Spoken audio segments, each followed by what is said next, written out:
Louvado seja nosso Senhor Jesus Cristo.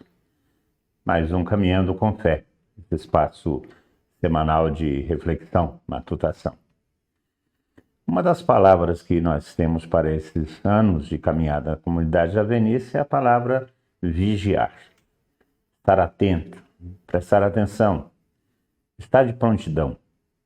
Eu estava matutando sobre isso esses dias e tomei como texto para reflexão uma carta de São Paulo, a carta de São Paulo aos Efésios, no capítulo 5, que diz assim, capítulo 5, versículo 15, diz assim: Vigiai, pois, com cuidado sobre a vossa conduta, que ela não seja conduta de insensatos, mas de sábios, que aproveitam ociosamente o tempo, pois os dias são maus.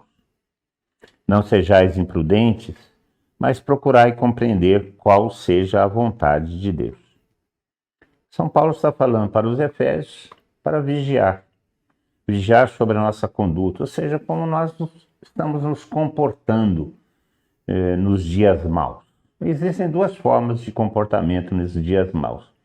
Aqueles que são sábios, inteligentes, e aqueles que são estultos, não são inteligentes, são imprudentes, não aproveitam os dias maus. O que seriam esses dias maus?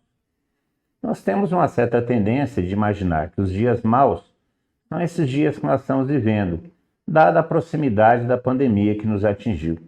Aí imaginamos que os dias maus são esses, por causa da pandemia, fechamento, isolamento, distanciamento, máscara, fechamento de comércio, fechamento de atividades, fechamento da igreja, pouca missa, enfim. E achamos que os dias maus fossem esses dias. Não, os dias maus sempre existiram. Porque São Paulo está escrevendo essa carta lá no primeiro século, lá por volta do ano 70, 80, no máximo, da nossa era. E já falava naquele tempo que os dias são maus. E aí nós vamos encontrar na história da igreja muitos que aproveitaram os dias maus, que viveram os dias maus e se aproveitaram com inteligência dos dias maus e se santificaram nos dias maus. Então, o que seria aproveitar os dias maus? É aproveitar as dificuldades que nós estamos enfrentando, que enfrentamos no dia a dia, e para nos santificar, para viver as virtudes, para nos aproximar de Deus, para realizar o nosso ideal de santificação, que essa é a nossa grande vocação, ser santo. Os dias são maus desde que o pecado entrou no mundo, porque a tribulação entrou no mundo, a morte entrou no mundo, a aversão a Deus, a revolta contra Deus, entrou no mundo. O mundo já sob o domínio do pecado, já dizia São Paulo também. E esses dias, por causa do pecado, são dias maus.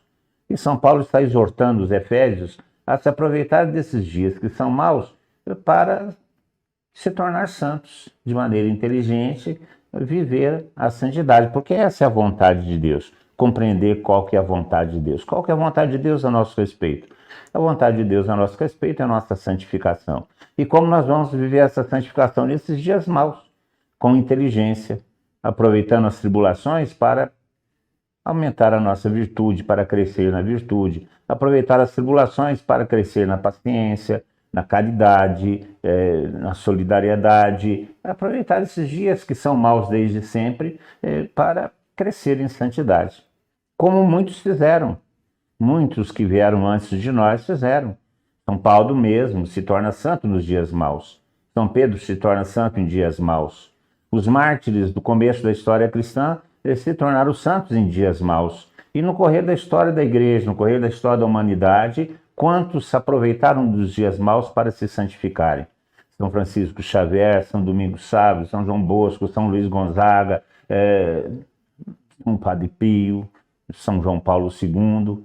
Esses que nós conhecemos aí na nossa história da igreja, no cânon dos santos, esses santos canonizados. Mas quantos que nós conhecemos que não são canonizados, mas que aproveitaram esses dias maus e são para nós exemplos que nós chamamos de santos caseiros, santos domésticos. Nós não podemos esquecer do Monsenhor Mauro, da Irmã Marina, não podemos esquecer do Sebastião Fanucci, do Denilson, do Daniel, não podemos esquecer do Fernando Santa Rosa, não podemos esquecer da Célia Rigotti, não podemos esquecer dessas pessoas que fazem parte de nossa história e que se santificaram, que viveram a radicalidade do Evangelho e que estão aí como uma nuvem de testemunho à nossa volta, como a carta aos Hebreus, no capítulo 11, vai falar. Uma nuvem de testemunho que, na realidade, sustentam a nossa vida nesses dias maus. Então, os dias maus, quando aproveitados com inteligência, se tornam dias bons. Agora, os dias maus não aproveitados com inteligência se tornam realmente maus, porque não nos dão motivos para crescer. Se nós olharmos somente as dificuldades, nós ficamos estacionados. Se nós deixamos que o medo tome conta de nossa vida, nós não progredimos. Os dias são maus, são maus. São maus desde que o pecado entrou no mundo. E esses dias maus podem se tornar para nós uma escada para a nossa, deve se tornar para nós uma escada para a nossa santificação. Isso que significa aproveitar os dias maus. No texto original fala remir os dias maus, ou seja, santificar os dias maus, salvar os dias maus, aproveitar os dias maus, tornar os dias maus em dias úteis para a nossa santificação. O Papa Francisco, comentando esse texto para um grupo de superiores de ordens religiosas, femininas e masculinas, falava que para aproveitar esses dias maus existem 3 grandes conselhos. O primeiro conselho é olhar o passado com gratidão. Eu ficava pensando nessa palavra do Papa, olhar o passado com gratidão. Por que isso? Porque é exatamente isso que o Israel fez quando passava por tribulações. Quando Israel estava em tribulações, estava em dificuldades, ameaçado por seus inimigos, e sempre os profetas vinham e falavam, olha o que Deus fez. Olha de onde Deus nos tirou. Veja quantas coisas Deus fez a nosso favor. Quantos milagres Ele realizou em nosso favor. Tirou água de pedra, nos deu maná no deserto, nos curou de enfermidades, nos iluminou, nos deu a sua lei. Como que Deus agiu em nossa história. Quando nós estivermos vivendo esses dias maus, olhe para o seu passado e veja quantas bênçãos, conte as bênçãos, diz uma música tradicional norte-americana. Conte as bênçãos, conte quantas bênçãos Deus já realizou em sua vida, de onde Deus te tirou, como Deus tem te conduzido. Portanto, se esses dias são difíceis, são dias maus, mas Deus age nos dias maus. Deus age em nosso favor, como agiu na vida de Israel, como agiu na nossa vida, como agiu na minha vida, como agiu na tua vida. Deus nos deu um sentido, Deus nos deu uma razão, nos livrou da boca do leão, como diz São Paulo, nos tirou do perigo, nos deu uma salvação, nos deu um Salvador, que é Jesus Cristo. Olha o nosso passado, olha como Deus agiu, e olhar com gratidão, ter uma gratidão no coração por um Deus tão bom que nos ama tanto. A ingratidão é um terrível sentimento contrário a Deus. Não podemos ser ingratos. A segunda coisa que o Papa chama a atenção é que nós devemos viver o presente com garra. Ou seja, devemos viver o presente com paixão, viver o presente com as nossas convicções. Nós não podemos deixar que as dificuldades momentâneas sejam determinantes. Não, nós temos que ser protagonistas de nossa vida, não podemos deixar a vida nos levar. Nós é que temos que levar a vida a partir de nossas convicções, a partir da verdade de nossa fé.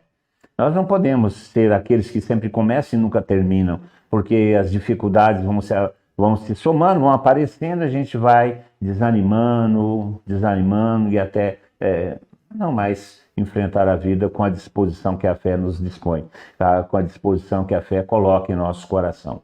Viver com parresia o tempo presente, viver com garra o tempo presente, esse tempo que é o tempo que nós temos para professar a nossa fé, para viver a radicalidade do Evangelho, para viver em comunidade, para viver a fé que nos leva até Jesus Cristo. Por isso, a vida não é para ser vivida olhando somente os problemas, mas olhar a fé, olhar o nosso encontro com Cristo, olhar a nossa vida em Cristo. Nossa vida tem sentido, nossa vida tem razão de ser. Olhar a vida, viver a vida, o presente com garra. E o Papa ainda fala, um terceiro ponto, fala que nós devemos abraçar o futuro com esperança. As dificuldades vão passar, mas o céu não passa. Existe no nosso horizonte uma promessa de vida eterna. Existe no horizonte uma esperança. Existe no horizonte uma promessa que será cumprida em nosso favor. A esperança não nos decepciona. O amor de Deus foi derramado em nosso coração pelo Espírito Santo que nos foi dado. Então nós podemos abraçar sim o futuro com esperança, com esse otimismo que não é simplesmente uma alienação do presente, que não é uma alienação da vida, como muitos querem falar que o cristianismo é. Não, olhar o futuro com otimismo, porque existe um futuro para nós. A morte não tem a última palavra, a morte não tem o fim, não é o fim derradeiro. Existe vida além da morte, existe uma vida eterna para ser vivida junto de Deus, existe uma promessa que nos é garantida pela ressurreição de Cristo. Então, nós podemos olhar o futuro com esperança, abraçar o futuro com esperança, porque é para lá que nós caminhamos para o futuro. Não, viver o presente com garra, ser protagonista de nossa vida e olhar o futuro, abraçar o futuro com esperança, porque é para lá que nós vamos caminhar. E se aproveitar os dias maus, olhar o nosso passado e contar as bênçãos, ser grato a Deus. Viver o presente com garra, com paixão, com denodo, com coragem, e não deixar o tempo passar inutilmente. E olhar e abraçar o futuro com esperança, porque a esperança nos garante uma vida eterna. É lá que o Senhor está, é lá que o Senhor quer nos receber. Aproveitar os dias maus, remir os dias maus, tornar os dias maus algo produtivo, algo útil para a nossa santificação e nosso crescimento. Isso que significa ser sábio, inteligente, prudente, não desperdiçar a oportunidade de crescer que esses dias nos oferecem.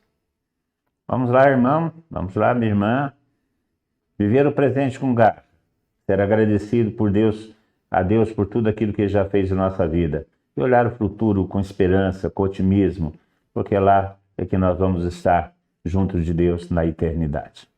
Louvado seja nosso Senhor Jesus Cristo.